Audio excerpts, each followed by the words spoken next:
Hi, I'm Ryan Graham. Welcome to Northwest Newsweek.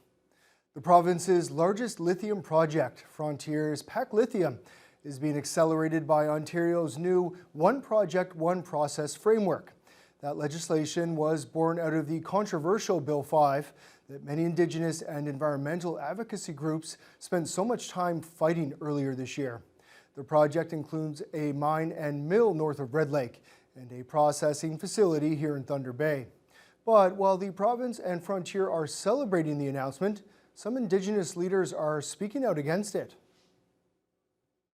By announcing that Frontier Lithium and their PAC Lithium project will be the first project designated under the One Project, One Process vision. Frontier Lithium's PAC Lithium project, with materials to be mined 175 kilometers north of Red Lake and processed in Thunder Bay, is the first to be approved under that controversial legislation, which the province says will help protect Ontario in the face of U.S. trade uncertainty.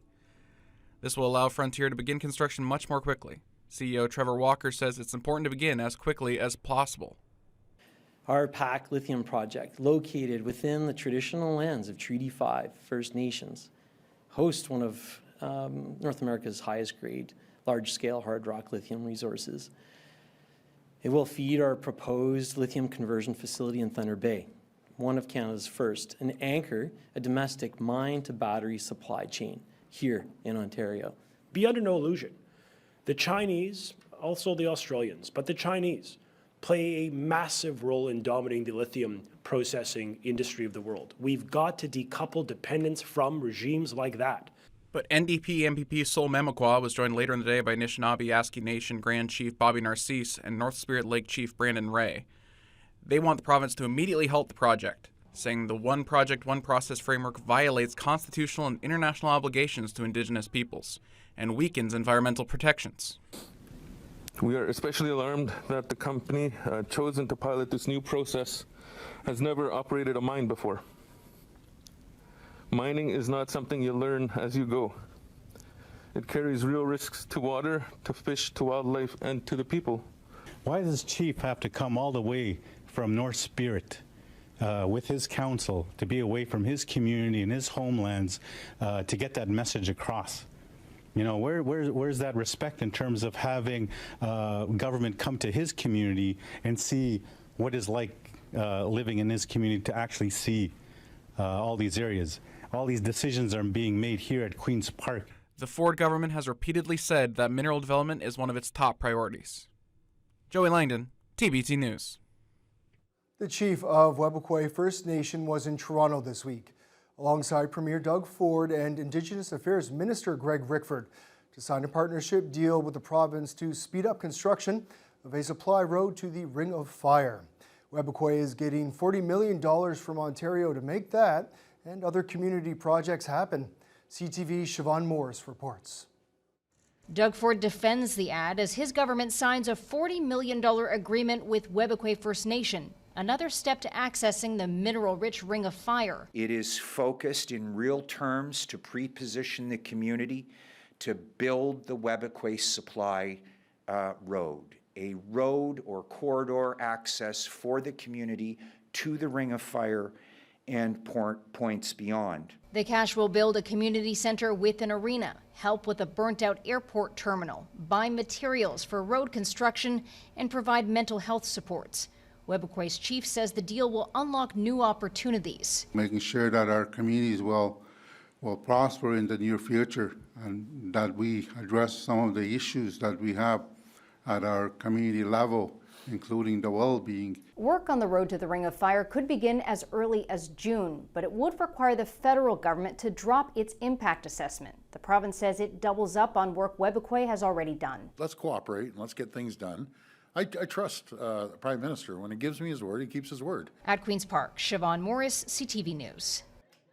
The Ford government was on the hot seat at Queen's Park following the sudden closure of the Ear Falls sawmill 2 weeks ago and the struggling forestry sector in general. The two NDP members from the Northwest, Sol Memekwa and Lise Vaugeois, questioned Associate Forestry Minister Kevin Holland about what his government is doing to restart the Ear Falls mill and the Terrace Bay pulp mill. Haley Perot reports. On Friday, the small community of Ear Falls received a devastating blow as the town's mayor went on social media to announce that the local sawmill was being shut down indefinitely. The BC company that owns the sawmill, Interfor, downplayed the situation, saying that operations are being, quote, temporarily curtailed, and the situation will be evaluated week to week. Ear Falls is located in Sol-Mamakwa's Kiiwetinoong riding, and he wanted to know what the Ford government is doing to reverse the shutdown. Last week, Interfor shut down the Ear Falls sawmill indefinitely. This is obviously devastating for the people of Ear Falls, where 160 people were employed by the sawmill and represented by Unifor Local 324. To the Premier, what is your government going to do to help the 160 families dealing with the loss at the Ear Falls sawmill? Speaker, our government is disappointed of the news coming from Ear Falls. Immediately following the announcement of the shutdown of the mill, the Premier and I reached out to company officials and Mayor Cahoot, offering support for the workers and the community. Speaker, Ontario's forest workers are impacted by the weak markets and unfair U.S. tariffs and duties. Our government is taking actions to support the people of Ear Falls and the forestry jobs that keep Northern Ontario moving, but we need Ottawa to work with us to deliver real solutions by addressing the issues causing turmoil in our forestry sector and engaging in real negotiations with the U.S. President. Mamakwa's NDP colleague Lise Vaugeois then went on the offensive about a similar blow to a town in her riding in January of 2024, when Aditya Birla shut down the Terrace Bay pulp mill indefinitely. 400 workers were laid off and the mill remains idled. Ontario needs an industrial strategy to modernize and strengthen its forest sector, but this government doesn't have one. Forestry is integrated, and one part collapses, the whole industry is at risk. We knew sawmills were in trouble when the pulp mill in Terrace Bay shut down. We have the best lumber and best pulp in the world produced by skilled workers. Their jobs must be saved. Terrace Bay has been waiting for 2 years. Will the government finally step up and invest directly to modernize the mill in Terrace Bay? Speaker, people's livelihoods are at stake, and Ontarians expect us to focus on solutions, not arguments. Speaker, our government is focused on delivering results, defend Ontario's forest sector, and make sure the people and communities who rely on it have a strong and stable future. A large rally was held last weekend outside the Ear Falls government building to protest the indefinite shutdown of the local sawmill announced by Interfor on October 17th. Officials with Unifor Local 324 were joined by Kiiwetinoong MPP Sol-Mamakwa to put pressure on the company to reverse its decision. Joey Langdon reports. Protect Canadian jobs! Protect Canadian jobs! Over 100 people, including workers and supporters, gathered in Ear Falls on Saturday to stand united in the face of turmoil caused by the shutdown of the town's sawmill. Interfor has called it a temporary curtailment, but the people here believe that the shutdown could be indefinite, causing much anxiety from the mill's 160 employees. Unifor Local 324 President Katrina Peterson explained why this rally was held. To come together for the community and for the workers of our Ear Falls sawmill and our woodlands on the trout forest, to gather in support of what's going on, obviously, and to show some solidarity, a bit of lobbying, obviously, for some issues that need to be addressed with all levels of government. The Ear Falls mill shutdown has been a hot issue for both the provincial and federal governments, highlighting the need for all levels of government across Canada to step in and help the forestry sector. That point was emphasized by Unifor's Northern Area Director Stephen Boone, who likened the shutdowns to casualties of an ongoing war. There's no way to say it other than it's an economic warfare against Canada from the United States and Donald Trump. I mean, he's talking about 51st state. He's talking about trying to break the Canadian economy. It's not just the forest sector. It's a whole number of sectors. And I'll reiterate what Katrina said. I mean, the goal right now is to work with all levels of government and all parties in government to rally behind Canadian workers and to rally behind Canadian industry. In the wake of the rally on Saturday, plus discussions with Interfor and government representatives, Peterson says there is still reason to be optimistic for the Ear Falls sawmill. We just want this mill up and running as soon as possible. It is a good mill. They're being Centre Canada. They have that ability to be able to keep their product within Canada more so than maybe on the west or east coast. It is, as Stephen had said, it is a very good mill. We have no concerns there, and we think they will be, there's a great chance they'll be up and running before we know. But again, I can't predict that. The sawmill has remained in indefinite shutdown since October 17th, and there's currently no date announced for any relaunch of production. Joey Langdon, TBT News. In what has become a familiar story for the region, 2 area sawmills will be placed on temporary shutdowns later this year. The Domtar-owned mills in Sipawi, near Atikokan, and in Ignace will be temporarily shut down on December 19th, with plans reopening this January. The decision comes shortly after Interfor's Ear Falls mill was put into an indefinite shutdown, while Ignace had a similar month-long shutdown over the holidays last year. Atikokan Mayor Rob Ferguson tells us this is highly unusual for their local sawmill in Sipawi. Well, I spoke with the mill manager last week, and they have never taken a shutdown at Christmas time, maybe a day or 2 here and there, but they are taking some of the inventory out of the market. It's a little concerning to some people because the workers that have been there, some of the workers that have been there have never been shut down at Christmas time, so when they hear other things going on, they get a little nervous on are they going to go back, but Domtar has said that it is only an inventory layoff and they will have full intentions of going back in January. And keep in mind, it's one of the newest, most modern, most productive mills in Canada. So I would speculate that it might be the last one to close. Despite the shutdown announcement, the union representing workers at the Sipawi and Ignace mills has received assurances that those 2 mills will be reopened on January 5th. Another town along the North Shore is losing its only financial institution. First, it was Scriber seeing its BMO branch close earlier this year, and now Marathon officials have learned that Scotiabank will be closing its local branch in May of 2026.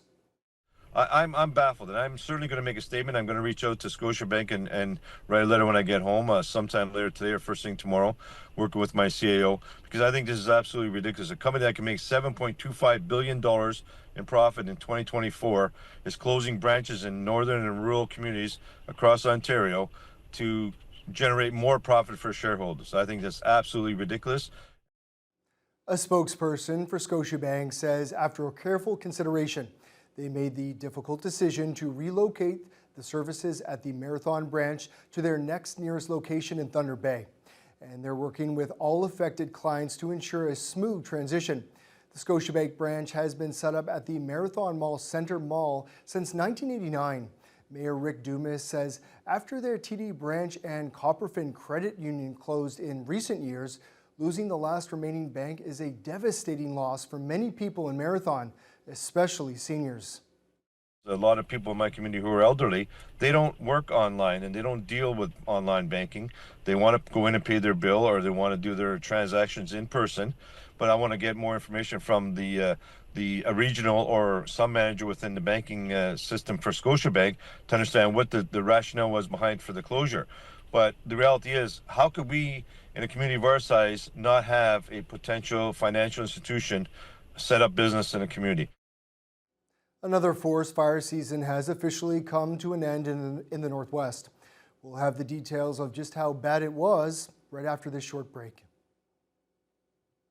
The 2025 wildland fire season, a very busy one in the Northwest.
Welcome back. Forest fires were raging across the Northwest during the spring and early summer months due to a drier than normal start to the season. The Ministry of Natural Resources has now released year-end statistics, which show their firefighters were a lot busier than during an average wildfire season. Joey Langdon reports. November 1st marks the official end of the 2025 forest fire season. It was one of the busiest years for M&R firefighters in recent memory, as several First Nations had to be evacuated, including Deer Lake and Sandy Lake. In total, at least 11 communities were directly affected by wildfires this season. Chris Marchand is the fire information officer for the region and is based in Dryden. He says their fire crews were stretched to the max during the late spring and early summer. Yeah, it would be fair to call the 2025 wildland fire season a very busy one in the Northwest. Also of note was most of the region was under a restricted fire zone for approximately a 1-month period from mid-May into mid-June. And we thank the residents of Northwest Ontario for helping to reduce the chance for human-caused fires during a period of high fire activity for us. There were a total of 435 fires across the Northwest region in 2025, burning more than 5,600,000 hectares. These numbers are a lot higher than last year, which saw 218 fires burning less than 70,000 hectares. Although there were slightly fewer forest fires than 2 years ago, the ones we had this year were much larger and much more destructive, as the 2023 total hectares burned was a little under 325,000. While the 2022 fire season still holds the record for the quietest year for fire crews in recorded history. Marchand says while this season was particularly damaging to area forests, there's always a chance for this to happen. You know, what happened this season is a potential for every season. It just comes down to the weather patterns of the day, how they roll out in that early spring. When you have several consecutive weeks with very little precipitation. Northwestern Ontario is almost always going to be a hotspot for forest fires, especially as the planet heats up. But the hard work of firefighters, both from this region and from out of province, continue to keep the worst of it at bay. Joey Langdon, TBT News. We've got a bit of an update on the new EMS base slated to be built in Terrace Bay. The project was announced back in March as part of a controversial plan to merge paramedic services in Terrace Bay and Schreiber. The chief of Superior North EMS recently confirmed there is still some waiting to do before ground can be broken. The new, larger ambulance base will be located next to the Service Ontario building on the west side of Terrace Bay. EMS Chief Shane Muir says it will improve the quality of life for paramedics and offer updated technology, which will save more lives in that area. The town of Terrace Bay will construct the building and then lease it to Superior North. Muir hopes to see the project fully underway sometime in 2026. We're waiting on the municipality to get back, and it has to go through council processes and things like that, but things are moving forward and we're really excited to see that. We anticipate that we hopefully can get that project started next year because it is coming close to winter now, and breaking ground might be difficult, but once all those processes are in place, we're hoping that we can go ahead and get that station built next year. Mayors from 2 communities west of Thunder Bay are taking issue with Pierre Poilievre's opinions about immigrants in Canada and how they impact housing and the workforce. The federal Conservative leader was in Thunder Bay a few weeks ago and shared his views on the controversial topic. Joey Langdon reports. The federal Conservative leader was at the Domtar sawmill in Thunder Bay in mid-October, making his first stop in the Northwest since the federal election back in April.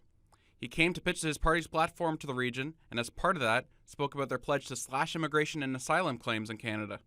Cutting back on phony, fraudulent refugee claims, people who are living in hotels and getting more benefits than the Canadian citizens who've paid into the system their whole lives. That we're spending literally billions of dollars housing, feeding, and paying for people who are perfectly safe in their home country. But for Northern Ontario towns, which have been struggling to maintain their populations and labor force, that argument often doesn't hold up.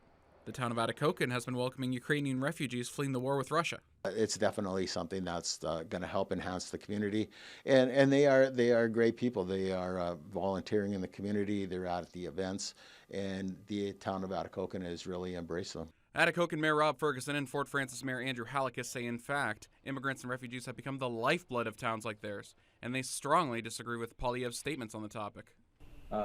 We desperately need these immigrant workers, and we welcome them and we want them. I know the situation is different in urban areas, and so I think that we need to have a solution where there's focused or directed immigration, where immigrants who would like to come to Canada are directed or encouraged to work in smaller rural areas. But definitely, Mr. Poilievre's sentiment is not accurate for our area. We don't have refugees or immigrants taking our jobs or anything. We need them to grow our communities, and they bring a lot to the community, and we are very welcoming. So I would hope, and we've been trying to work on this to try to make a carve out or something for Northwestern Ontario. A lot of them came to Canada with a suitcase. That's all they had, and through the economic development and Domtar Forest Products, they set up them at the Atikokan Hotel. It was an empty building that the economic development had taken back. Northwestern Ontario only receives around 1.6% of the total immigrants coming into Ontario every year. In fact, according to most recent statistics, Northwestern Ontario has a net decrease in migration because of people leaving the area. These statistics can make the overall federal debate around the immigration problem sound a little foreign to people from the region. Joey Langdon, TBT News. Fort Frances welcomes a special guest to speak to a capacity crowd. More on this after the break. What we need to do is we have to have mutual acceptance rather than tolerance.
Welcome back.